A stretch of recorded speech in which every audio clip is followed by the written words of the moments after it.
Hello, everyone. As you are probably aware, there's a war going on between Russia and the Ukraine, and please don't jump to conclusions. This war is not what it seems to be, and before I actually analyze the space-time moment, I would like to state very, very firmly that I hate wars, that I don't think that there's any real reason to kill another person, that should never be real occasion to start a war against another nation. War is wrong, and it just causes suffering, immeasurable, utter suffering to the people who are usually totally helpless, and also it is never the people who are to blame. It's always the leaders. And this is a proxy war, unfortunately. It is really a war between the US and Russia, and the Ukraine is in the middle, and all the people who were responsible for making decisions in the last 15 years should be very much ashamed of themselves. Having said that, let's take a look at the 27th of February and the energy patterns there, because there are some interesting things going on. I again prepared a sheet for you, and here are the main placements. I called this the trap of war, and you will see why. By the end of the video, I'm going to show you a configuration that I labeled trap, because it really is like a trap, opening up and closing. And here's the placements, okay? There is a very tight conjunction between Mars and Venus, and of course Vesta, the focusing principle, is there as well. And the three celestial objects are nearing Pluto. In the next couple of days, actually, the fourfold conjunction will be exact on the new moon on the 2nd of March. And the moon is crossing over these conjunctions on the 27th. Now, what does this conjunction mean? I read a couple of notes that Mars and Venus are, of course, sexual planets, and it's a wonderful occasion to feel love. And I agree, yes, make love and not war, of course.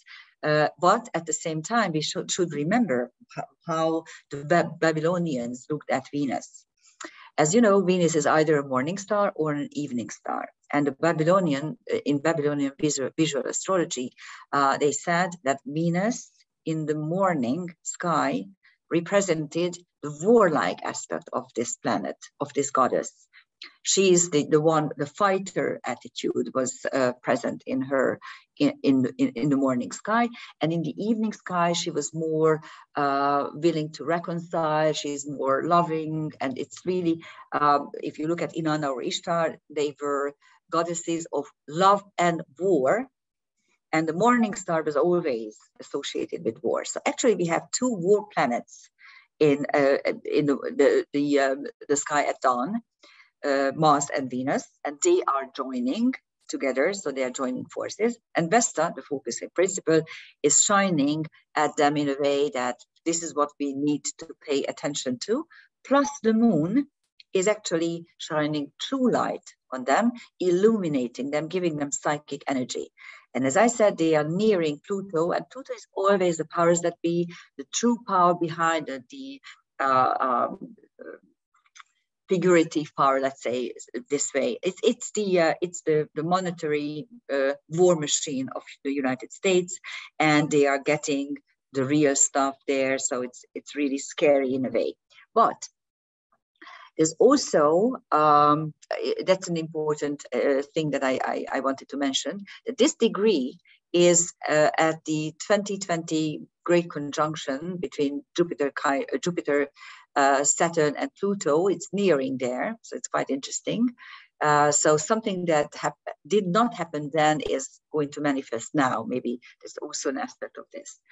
And the two other stuff that is maybe prominent in on the 27th is the North Node Sedna conjunction in Taurus, which is separating already because, of course, Sedna is not moving anywhere, and the nodal axis is moving backwards. So they are actually separating.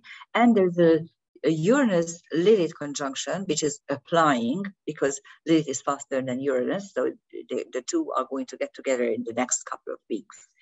And this Lilith is the asteroid Lilith, which is revolt against injustice.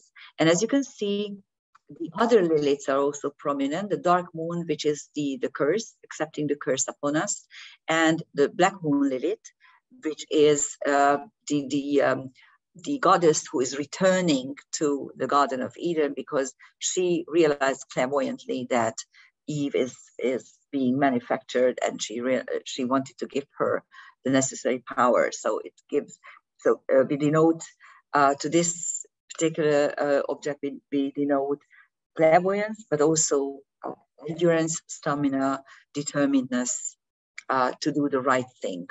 So let's take a look at the objects that are at 23 to 26 degrees.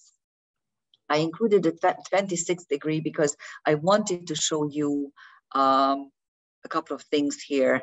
And there are really three main configurations that we need to deal with. There's a classic trapeze. What is a classic trapeze? An opposition inside two trines and sextiles around. And the top, which is the stage, really the stage portion, is also a sextile. So sextiles give you opportunities.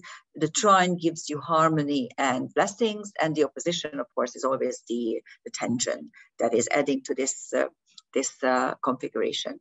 Let's take a look at what is making the show here. Well, the opposition is of course provided by the nodal axis. So past and future, destiny and karma.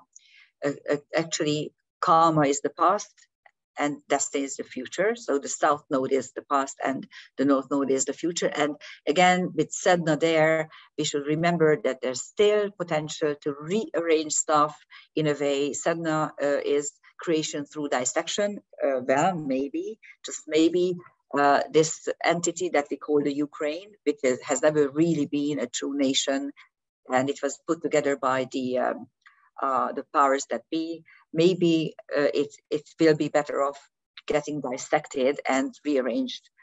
Just a thought. Take a look at the ethnic people there and make intelligent guessings. Anyhow, so that's one side of it. The dark moon always denotes the curse, but it's really not cursing someone. It's really realizing a curse or accepting a curse. That's a different thing. So it's not you who is putting a curse on someone. It's you who are receiving it and understanding its impact. And then the fourfold or even fivefold conjunction in Capricorn. So this is it. So the stage is opening up with an old curse or some sort of curse, and it causes war that we are focusing on, but it can also cause transformation as well. So that's one thing. And then we have a finger of fate. Finger of fate, which is brilliant because you have the black moon Lilith as its at its apex, stamina, understanding, courage, and also clairvoyance. So this is what is necessary to resolve this issue. South node, learn from your past, learn from your past mistakes, and also from your natural past, whatever was there in old age or in ancient times. And the fourfold conjunction, which I explained to you already. So this is what we can do. And there's also a mutable water engine involving, again, the black moon, the south node. So here between the south node and black moon, there is a quincunx, which is always fated in many ways. The mutable square suggests that this is something that we can resolve. And it's the two Liliths, one denoting the curse and the other one denoting the solution. By the way, the dark moon travels quite fast. It does 3 degrees a day. So this is one space-time moment for the 27th. And by the 28th, it will be at the end of the Pisces. And by the new moon on the 2nd of March, it will be, you will find it in Aries. So this is going to disintegrate this configuration and the space-time moment as well. So watch the news on Sunday to see what is going to happen. Here are the relevant transcendental celestial objects. Venus is on Lachesis, who is the second of the fates, who is not the weaver, who is the measurer, okay, who gives the perfect measure for your life thread. And Shiva is on Mars. Shiva is the destroyer and maybe the third the most important entity of the Trimurti, because it is not just the destroyer, but also the recreator. Destroy whatever is not functioning, destroy whatever is outdated, destroy whatever is bad or just not good for anything, and create something new. That's what Shiva means on Mars. On the dark moon, remember, this is only for one day, because by tomorrow the dark moon will be far away, but still there's a fourfold conjunction between the celestial, transcendental celestial objects. Niobe, deep grief, losing your loved ones. Well, this is what's happening, unfortunately. Eros, creation through physical needs, physical desire. Cerberus, the protector of the underworld, the one who is the gatekeeper. And Borasisi, which is a centaur, which is, well, I usually call it the usurper, or the monarch, or someone who is forcing or flaunting negative energy and negative ruling. And then we have on the north node, we have Ginevra, the wife of Arthur. So again, we have a wife archetype, or a couples are always denoting making contracts or signing contracts.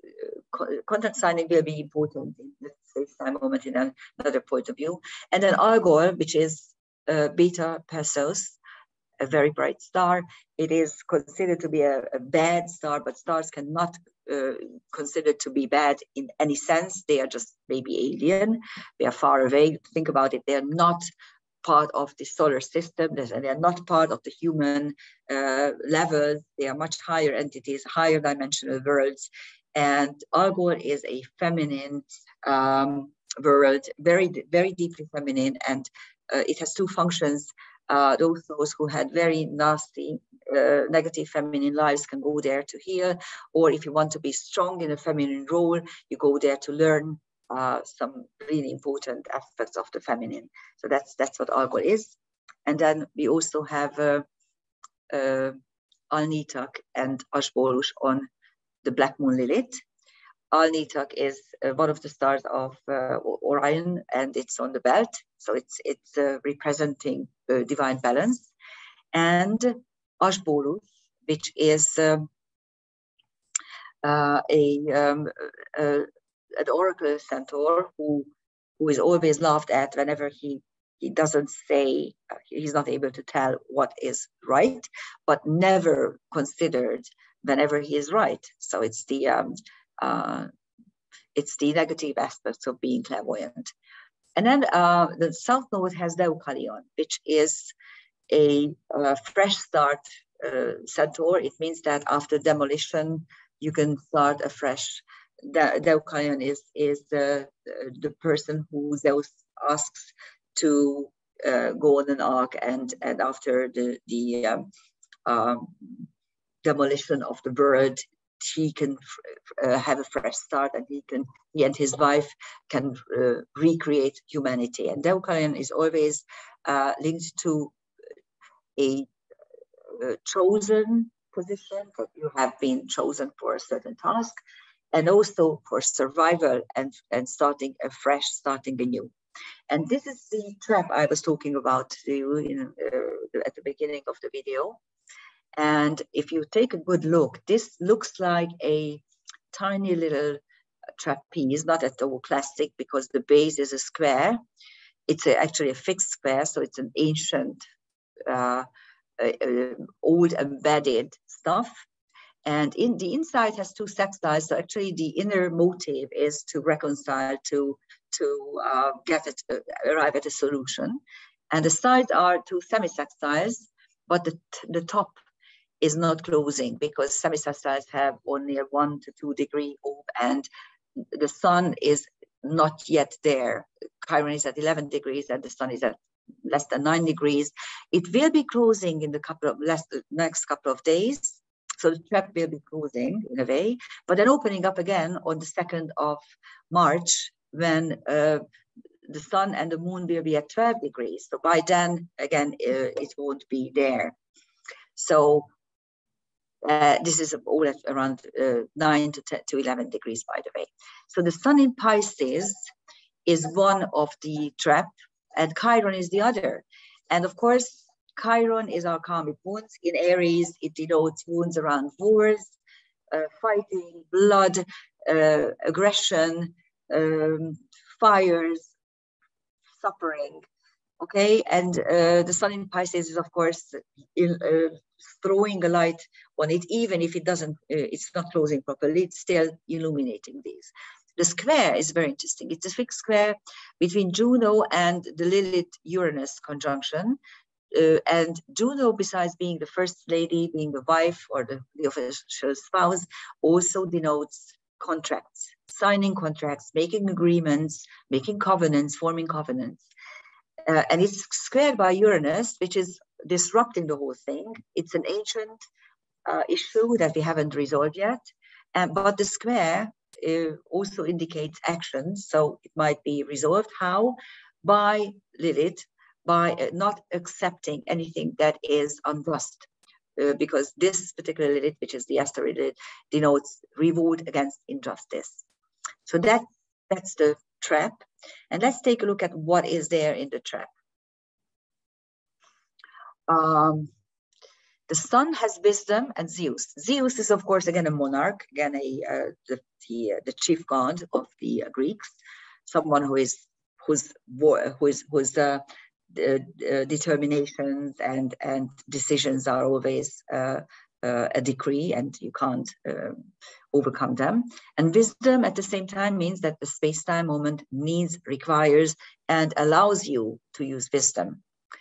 On Uranus, you have Amor, the god, the little tiny angel of God, interesting.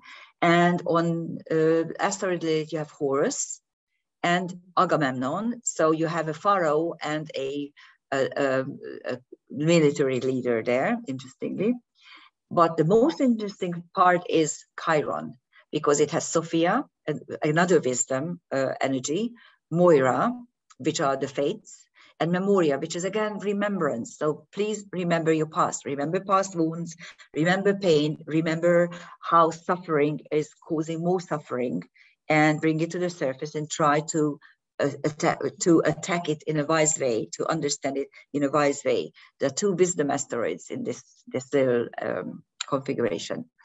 And then you have Lela Kuhona, which is a newly named, not very recently, but recently named TNO. It's a very interesting TNO because it is a so-called Sednian, because it has a very inclined orbit. If you see it, this is the solar system right here. Okay, I'm trying to get rid of this. This is the huge solar system, our solar system. And here is this particular object. It has an orbital period of a whopping 36,996 years. It's just amazing.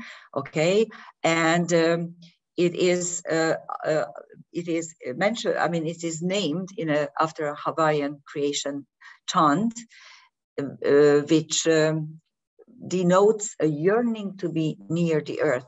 And actually the name denotes that where the earth and the sky touch. So it denotes the horizon. Now, if we consider this issue that, okay, it denotes the horizon, where earth and sky, heavenly and the mundane can touch, then this on Chiron, and it has been there, they were moving together with Chiron.